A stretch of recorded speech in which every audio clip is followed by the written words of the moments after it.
Ya, selamat siang ya. Jadi di siang hari ini kita bakal banyak bahas bro mengenai market finansial Yes. dan kayak biasa karena kemarin udah banyak banget yang ngantri bro, pengen ditelepon bro, yang ngantri telepon 1.000. Hmm. Kalau 1.000 kelarnya kapan? Ya kan. Jadi kita paling ya suka-suka kita mau 3 ya, mau 5, mau 7 semut-mutnya aja ya. Yes. Kita ini apa namanya? Kita atur.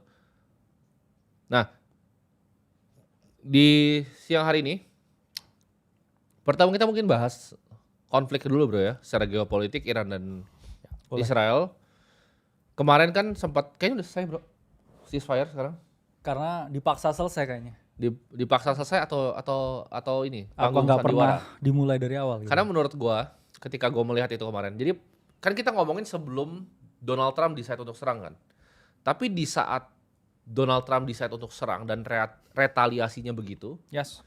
itu tuh kayak begini. Mungkin Irannya bilang, ya wes lah, B2 bomber lu biar lu kelihatan keren kayak Top Gun gitu kan. Lu Oke. bawa set Maverick. set. Set. Lu bom aja ini tempat ini nggak guna nih. Yes. Ini tempat kayak nggak ada orangnya, nggak ada ininya. Karena masa sih nuclear facility yang katanya udah mau jadi, masa nggak ada casualty-nya bro, masa nol yang. Iya. Itu menurut gua aneh, satu itu. Dua, sinematik lah itu Hollywood lah. Jadi duar, 3 tempat. Ini Iran udah ngomong yang ini ya. Biar lu Oh. kelihatan keren gitu. Oke, Amerika bilang, "Oke, gue punya airbase-nya di Bukan Qatar keren nih." bro, mungkin kata keren yang pas sinematik. Sinematik Kalau anak ya. sekarang ya. Terus kalau misalnya Iran juga mesti kelihatan keren dong. Jadi Amerika bilang, "Oke, gue punya airbase satu nih di Yes. Qatar nih yang lu bisa tembak 13 misil dan ya paling di intercept sama Qatar, kita udah tahu bilang Qatar gitu." Orang udah minggir semua, lu tembak misilnya. Jadi sepertinya itu ini bukan cuman pandangan kita ya, ini pandangan apa pegiat financial market di seluruh dunia ya. Karena ketika jadi yang pas Trump bom awalnya orang belum sadar, tapi ketika misilnya terbang ke Qatar, Bro. Itu market langsung hijau. Jadi ketika misilnya itu di udara, market hijau. Udah ini Udah diprediksi orang-orang sama di JP Morgan udah siap-siap ini orang-orang kan. JP Morgan sama Deutsche Bank udah kayak oke, Udah bye. masukin ordernya ngantri tuh. Ordernya udah ngantri. Iya. Mereka langsung kayak oke ini sandiwara langsung bye. Jadi Yes. ketika market hijau, artinya para pelaku pasar udah decide bahwa ya nggak ada. Dan biasanya Nothing pelaku happen. pasar paling bener loh, biasanya. Ya karena kan market Presidensial juga menang. nggak pernah salah dan kalau market salah ya balik ke aturan satu ya, nggak Betul. pernah salah lagi. Market itu tidak pernah salah. Jadi kalau kita lihat sekarang, mungkin kita boleh bahas dikit kali bro dari S&P 500 Oke. ya. Coba kita lihat. Oke ya, jadi menarik ya 2 Ya. minggu ini volatility karena kita kan udah ngomong juga ya di Instagram lah, di Ya.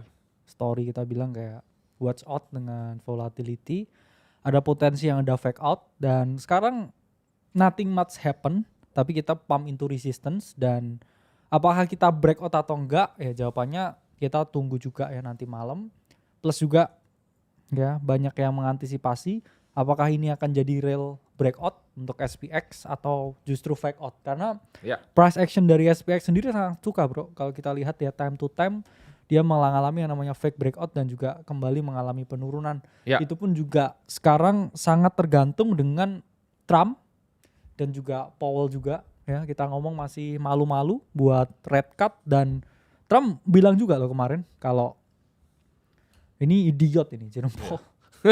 Ya Trump yang bilang ya. Karena saya yakin ya Trump mendambakan ya segera dilakukan rate cut dan kalau itu terjadi ya kita ngomong semua aset finansial itu akan kembali ya mengalami kenaikan karena minggu yang ini ya maksudnya this week setelah nggak ada ya berita perang justru stock market reboundnya lebih kenceng daripada yang lain Ya. ya dan terutama perusahaan-perusahaan teknologi juga mengalami yang namanya kenaikan yang cepat signifikan dan surprisingly ya like nothing happen sebenarnya. Ya. Dan gold juga mulai stagnan nih price actionnya sekarang. Nah, coba kita bisa lihat dari segi gold sendiri bro. Oke. Nah kita bilang ya gold still ranging ya karena memang sebenarnya time to time gold itu selalu rally base rally terus price actionnya. Jadi kalau kita ngomong di sini apakah ini akan sustain, saya lihat juga based on price action di weekly chartnya ini masih sustain bro untuk Ya. gold. Ya kita ngomong setiap kali ya gold ini melakukan yang namanya technical correction di 13 EMA, dia kembali terus ya mengalami kenaikan over and over again. Jadi I think ya this gonna be good area ya untuk Ya. gold di 3.200, 3.300 untuk exposure jangka panjang.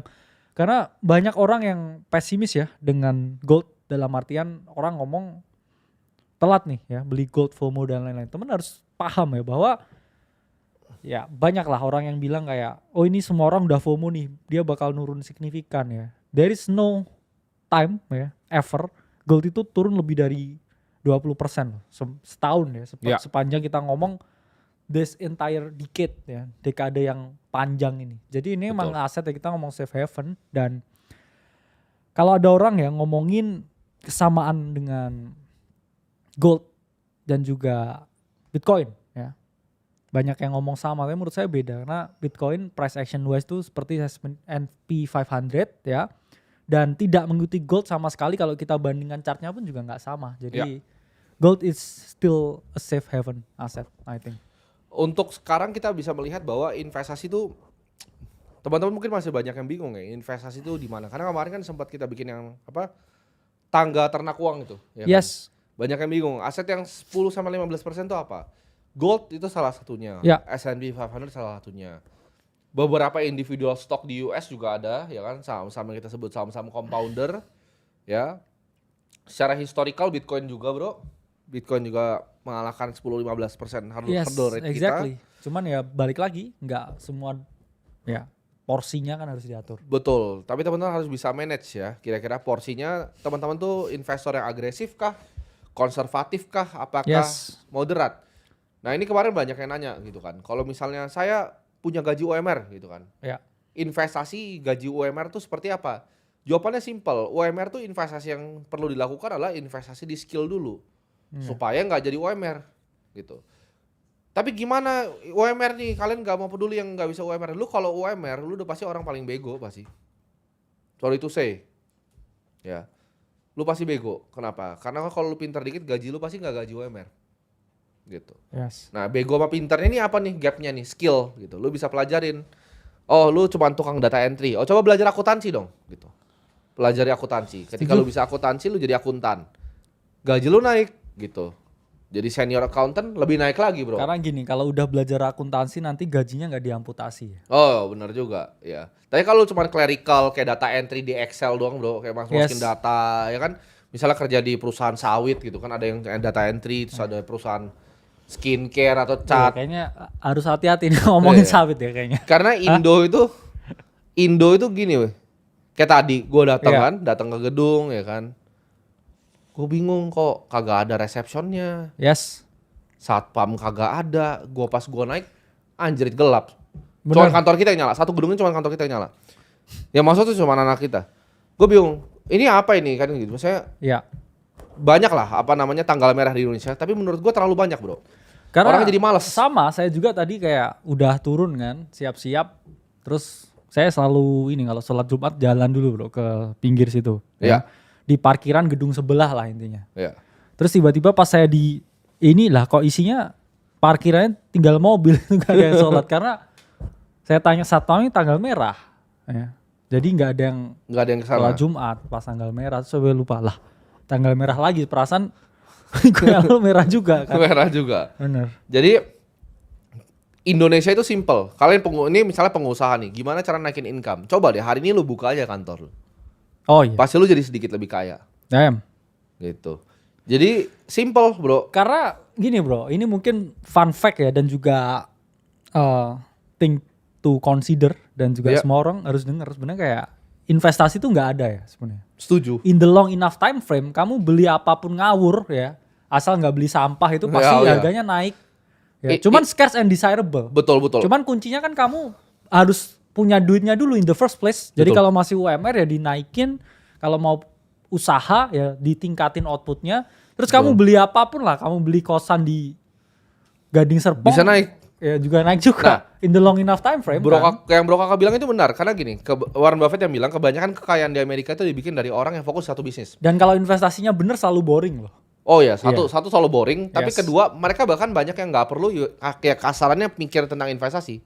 Ya. Karena ketika lu di tahap uang yang cukup, ya, semua aset yang lu beli itu kemungkinan naik. Lu beli kos-kosan itu bisa naik, lu beli tanah itu naik, lu beli emas itu naik, lu beli saham misalnya bank besar itu naik, lu beli S&P 500 itu naik, semua yang lu beli itu jadi naik gitu. Tapi problemnya adalah kalau lu nggak punya income, lu nggak bisa investasi, lu nggak ngerti investasi ya udah kelar. Iya, Gitu. karena gini, kalau dari awal udah rumit, itu menurut saya bukan investasi yang benar. Betul. Investasi itu harus mudah, gampang diakses, gampang dipahami, Simple. simple. Karena kalau butuh kamu waktu yang lama buat kayak kamu mencerna, Betul. ya itu mungkin bukan investasi yang tepat. Betul.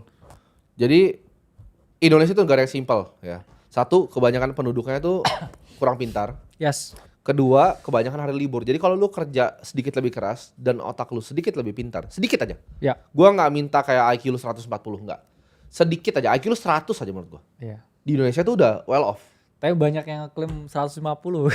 Siapa bro? Kalau 150 tuh tinggi sekali loh. Oh iya. Luar biasa tinggi sekali Ya. itu. Saya dengar ada cuplikan gitu. Oh. Ya biasa kan orang suka ngaku-ngaku IQ itu kalau dites di Mensa paling 88. Jadi Indonesia itu gampang kalau teman-teman mau kompetitif, mau thrive, mau cari. Tapi gini, banyak yang bilang, oke, kita show-nya ini nggak bantu yang UMR, ada yang bilang gitu. Ya. Bro. Satu, ya, yang nelpon tuh kalian. Kan lupa deh yang nonton ini yang nelpon, gimana sih? Iya. Terus ada yang merasa kok, oh mereka tinggi banget gajinya. Mereka aja yang nelpon ngerasa kecil bro. Iya. Lu yang nelpon kita yang dimarahin kan. Iya. Lu Kan yang nelpon nelpon. kita yang diomelin nggak cater ke UMR. Jawabannya kalau ada yang nelpon UMR nih ditanya, "Bang, gue gaji UMR nih." Gue paling ngomong gini kan. Oke, lu hemat-hemat lah gitu. Yes. Investasi juga apa, Bro? 2 Iya, juta. Apa? Lu mau beli apa 2 juta? Oke. Yes. Lu beli Palantir deh 2 juta ya kan? Naik, Bro, 400%. Tapi Lu untung 6 juta, lu jadi 8 juta kan duitnya? Bener. Hah? Bener. Coba gua Bener. gimana bro? Dia gini nih, lu punya gaji 2 juta, gaji 4 juta. Lu berhasil nabung 2,5 juta, tuh udah oke banget kan 50% saving rate kan? Wah itu bukan nggak oke Oke. lagi, itu hidupnya menderita. Menderita. Terus investasi di yang paling terbaik dari 2024, Palantir gitu. Dia ikut Iya. gua lah beli Palantir gitu. Duitnya jadi 8 juta, emang hidupnya berubah bro? Enggak. Sadar lu. Sedangkan kalau lu cuma naik gaji doang, itu lu dapat 5 juta, terus bulan depan dapat 5 juta lagi. Yes. Ya Dia tapi kayak kan buat analisa. mau naik gaji kan harus ada stepnya kan. Kita Iya. ngomong skillnya harus meningkat. Betul. Karena memang di Indonesia itu, ya nggak di Indonesia ya, tapi di dunia itu menerapkan yang namanya meritokrasi. Bener. Lu oke lu dibayar. Betul. Ya. Dan semua orang punya kesempatan sama kok buat naik ya. Iya, semua kesempatan sama, betul. Semua kesempatannya sama, cuman nggak semua mau bro. Nggak semua tuh mau upgrade skillnya, upgrade diri mereka menjadi yang lebih baik. Dan I think semua orang punya kesempatan yang sama. Asal mereka bisa menilai diri mereka dengan benar ya. Kadang orang juga, kita ngomong banyak yang terlalu pede. Iya. Dia menganggap bahwa skillnya tuh terlalu tinggi daripada aslinya. Dan itu adalah hal yang sangat problem. Itu gimana tuh ketika ada disparity antara value diri aslinya dengan persepsi dari otaknya akan skillnya sendiri. Biasanya sih jadi SJW Jaksel kalau biasanya. Oh iya. Itu gimana itu bro? Mereka ngerasa pinter gitu dengan kopinya itu. Atau dengan merasa- baggy jeansnya itu. Merasa lucu biasanya. Biasa lucu kan, padahal sama badut gitu kan. Nah itu gimana Yes. tanggapan lu? Persepsi akan intelektualitas dirinya dan aktualisasi di dunia lapangannya nih berbeda nih bro. Ya karena kan saya memang terus terang manusia itu dilahirkan emang berbeda bro. Ya, Di satu keluarga yang sama aja juga ada yang lebih oke sebenarnya. ya.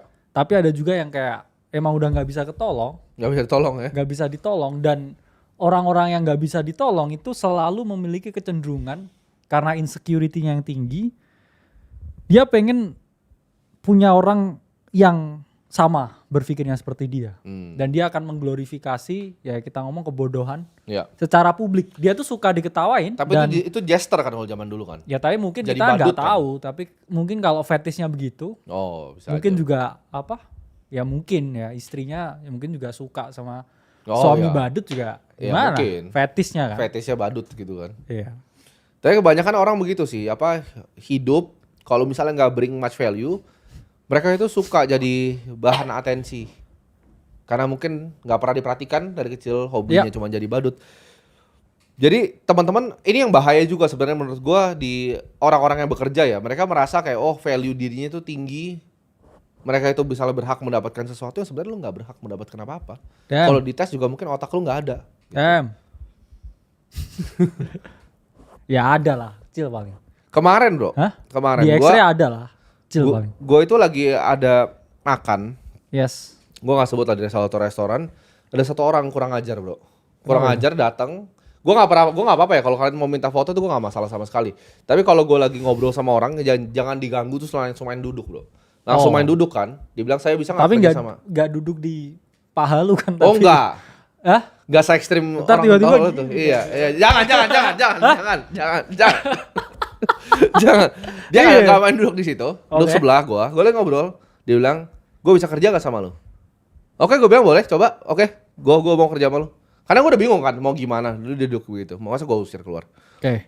Gue bilang, oke. Gue mau mempekerjakan lu kalau lu bisa jawab pertanyaan gue. Oke. Gue jawab pertanyaan simple. Berapa jendela di Jakarta? Pertanyaan gue. Dia coba. Kalian kalau ditanya gitu kan paling pasti bilang, oh ini pasti tidak ada jawaban. Memang tidak ada jawaban yang gue juga nggak tahu jendela berapa. Tapi gue mau lihat struktur berpikirnya seperti apa. Coba nih, kita ngomong sama chat deh. Coba berapa jendela di Jakarta? Chat. Mulainya Chat, dari mana? Gitu kan. Iya. Streamer kan tuh chat. Streamer kan bisa gitu kan? Chat. Ayo. Chat. Tahu nggak kalian cara jawabnya gimana? Nah lu bisa jawab itu yuk kerja sama gue gitu. Tapi bang. Lu lihat dulu populasi Jakarta ini gua nggak tahu kira-kira mungkin 11 juta ya kan? Iya. Ini kalau gua nih.